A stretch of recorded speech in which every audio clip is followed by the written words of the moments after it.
J'espère que vous allez bien.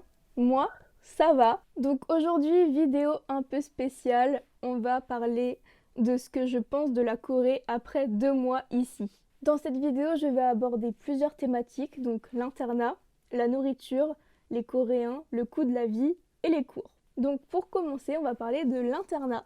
Donc l'internat, c'est là où je vis actuellement. Donc là, je suis dans ma chambre à l'internat, donc on appelle ça aussi le dortoir, the dormitory en anglais. Donc le dortoir, c'est la façon de vivre de la plupart des Coréens en Corée du Sud pendant leurs études. Donc moi, je suis heureuse de découvrir ça pendant un semestre, mais je vous avoue que pendant un an, ça n'aurait pas été possible pour moi.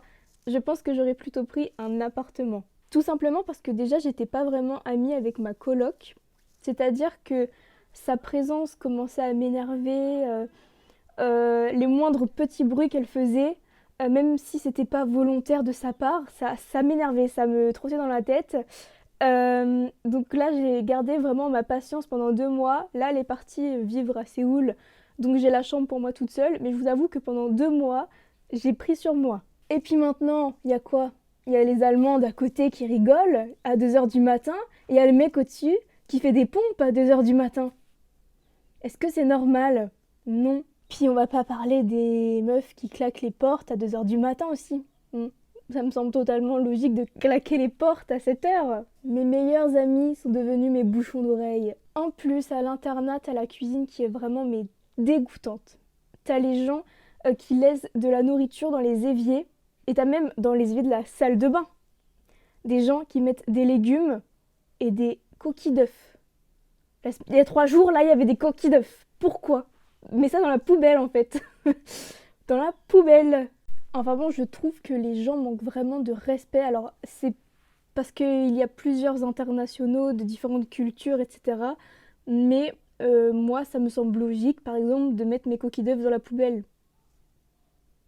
Je pense qu'il n'y a pas besoin d'être français ou chinois ou australien pour savoir que tes déchets vont dans ta poubelle et pas dans ton lavabo. Mais sinon, j'avais peur de pas m'y habituer. Mais au final, ça va, je m'y suis habituée. Même pour aller prendre les douches, c'est des douches communes, c'est des toilettes communes, c'est séparé, mais voilà. Mais ça va. Franchement, ça se fait, voilà, bon. Avec cette expérience, j'apprends la patience, j'apprends à me contenir. Ensuite, deuxième sujet de cette vidéo, la solitude. En fait, en France, à l'université, j'étais tout le temps avec des amis. Le matin, j'arrivais, je les rejoignais en cours. On passait la pause ensemble, on mangeait ensemble. Le soir, je marchais avec elles jusqu'à mon appart, ou même jusqu'au RER. En Corée, t'as pas tout ça, parce que t'as pas de classe, t'as pas de promo. Du coup, c'est toujours des gens différents. Donc, dès qu'un cours se finit, chacun se sépare, parce que chacun va vivre sa vie dans un autre cours, parce que t'as pas de classe. Donc, tu n'es jamais avec les mêmes personnes. Du coup, c'est très difficile de créer des liens. C'est-à-dire que pendant le cours, t'es seul. À la pause, tu es seul. Le midi, tu es seul. Et le soir, tu es seul. Après, tout dépend des gens. Moi, je sais que j'ai pas besoin d'être avec des gens pour me sentir bien. Du coup, j'ai peut-être plus tendance à être seule. Mais ceux qui sont plus extravertis, je vois beaucoup d'élèves internationaux tous les soirs qui se retrouvent pour manger ensemble, etc. Enfin, qui sont souvent ensemble. Donc je me dis que l'expérience de la solitude dépend de chacun. Mais après, la dynamique de la solitude est très présente en Corée du Sud. Par exemple, quand tu vas au resto, tu vas voir plein de gens manger tout seul. Toi aussi, tu vas manger tout seul. Enfin, tu peux manger tout seul. Et c'est pas bizarre, c'est normal. Pas comme en France où c'est très rare de voir quelqu'un manger au resto tout seul. Voilà.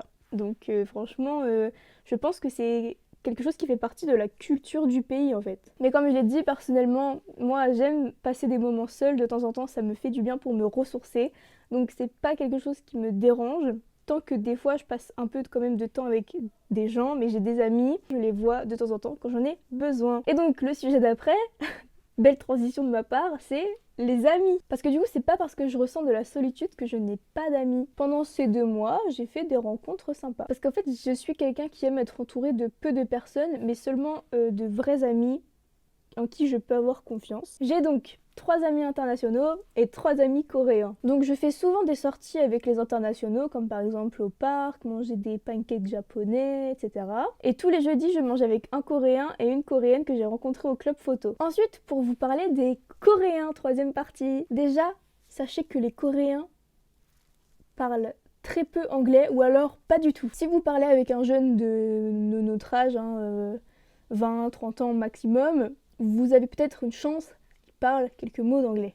Mais alors, quand vous parlez à plus de 30 ans, là c'est mort. Là, c'est très compliqué de trouver quelqu'un qui parle anglais. Donc si vous allez en Corée, sachez qu'il vaut mieux avoir quelques notions de coréen avant d'y aller. Sinon, les Coréens sont très serviables, toujours prêts à rendre service, très gentils. Parce qu'une fois, on cherchait un magasin avec une fille et on ne trouvait pas. Parce qu'il faut savoir qu'en Corée, les magasins sont sur plusieurs étages. Donc comment tu veux savoir ça en étant français que le magasin que tu cherches va être au 2e étage d'un immeuble?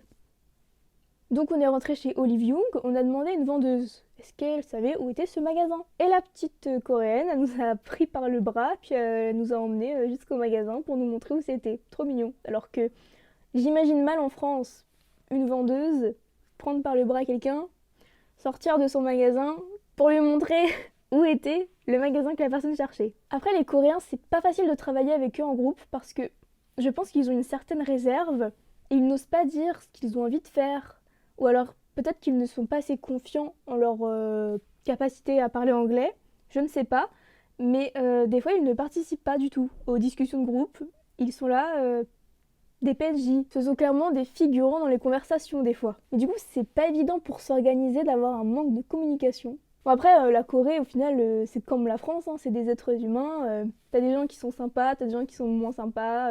Mais par contre, c'est des gens qui sont vraiment très honnêtes parce que maintenant, j'ai pris l'habitude de faire comme eux, de laisser mon MacBook sur une table quand je suis dans un café, le temps par exemple d'aller aux toilettes ou d'aller chercher une commande. Et quand je reviens, surprise, le MacBook est encore là. Mais c'est la même chose dans le métro.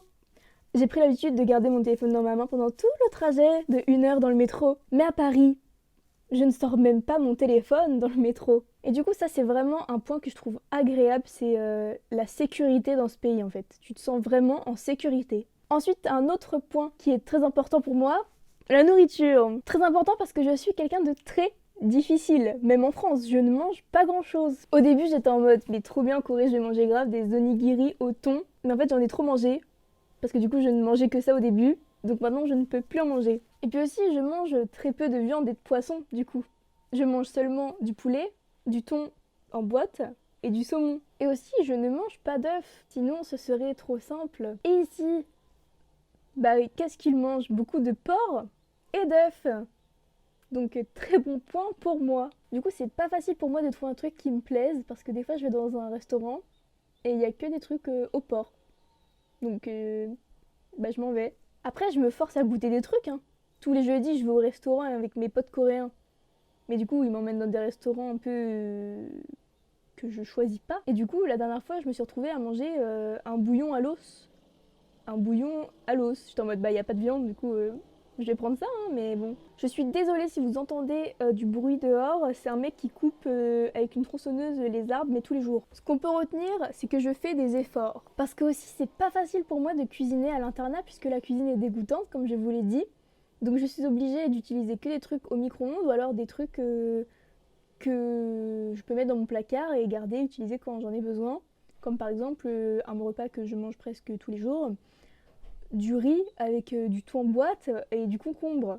Mais si vous saviez comme ça me manque les légumes, je donnerais tout pour des courgettes farcies, pour du chou-fleur, pour tout, des haricots verts. Qui dit nourriture dit course, qui dit course dit budget. Donc on va parler du coût de la vie en Corée. Donc la Corée est un pays qui n'est pas beaucoup moins cher que la France sur certains points, mais qui est vraiment intéressant sur d'autres. Tout d'abord, en dehors des fruits et des légumes, la Corée est un pays très intéressant pour la nourriture. Parce qu'en fait, vous pouvez manger régulièrement à l'extérieur pour pas grand-chose. Pour vous donner une idée des prix, par exemple fast-food, McDo, un menu McFirst, c'est 3,60 €. Une pizza au pepperoni, c'est 6,50 €. Après, au restaurant, tout dépend de ce que tu manges et où tu manges, mais globalement, je dirais que ça peut aller de 5 € à 18 €. Après, pareil, pour les loyers, c'est pas trop cher, j'ai l'impression.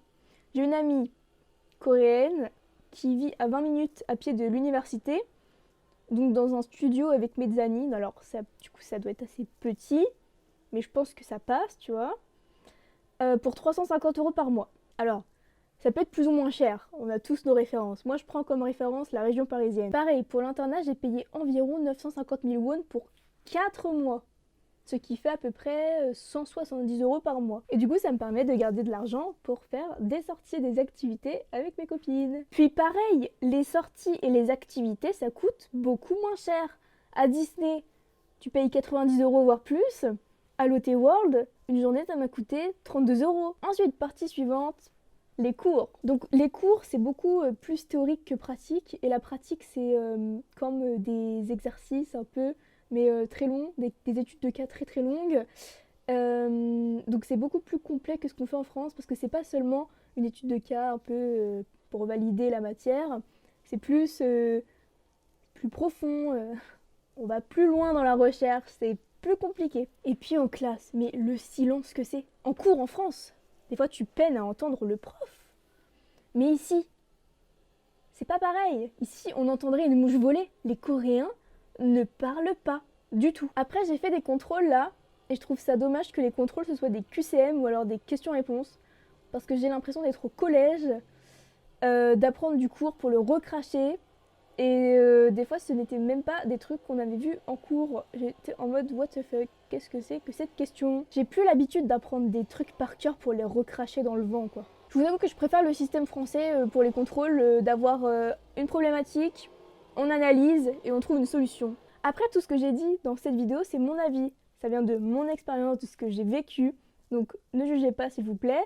Je suis à la moitié de mon séjour, ça fait 2 mois. Donc pour les 4 mois, je referai cette vidéo, mais du coup avec une rétrospective plus lointaine. Mais donc du coup, pour conclure cette vidéo, déjà vous devez savoir que j'avais un peu des a priori sur ce pays, comme tout le monde, sur des cultures, etc. Et je ne m'étais pas spoilée avant d'aller en Corée. Donc je suis arrivée vierge de toute connaissance. Ce que je peux dire après 2 mois et après ce que j'ai visité, c'est que Séoul, c'est pas forcément ma best ville. Genre je dirais que je préfère les villes avec un centre-ville. C'est comme Paris, genre c'est pas ma meilleure ville en France, hein.